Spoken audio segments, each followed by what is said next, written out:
বাইরে ভাই সবাই রে দেখি আন্ডা খাই ধৈর্য ধৈর্য মশলাপাতি দিয়া এইটা সেইটা দিয়া না আমি না খাই পারি। আমিও লইছি কি লইছি 4টা আন্ডা, তারপর লইছি শসা পিঁয়াজ ওই যে মরিচ কালে টাইল্লা গুঁড়ো করছি আর দিছি মই আমের আচার। আচার দিয়া এই যে ডইল ডইল ডইল কারেন্টের কসলাইয়ে মাখতে হইবে মাইকে এবার আচার দিয়া। আচারটা আবার কিন্তু আমার আচার হইতে হবে, আপনারা যে যাই খান না খান আমার আচারের না আচার হইবে না।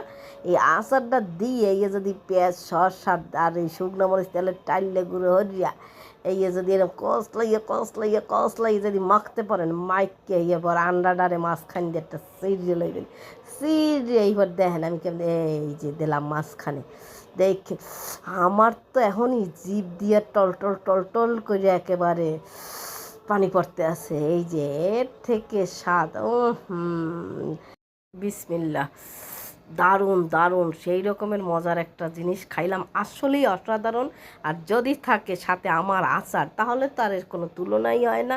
এই যে আবার আর একটা আন্ডা লইছি।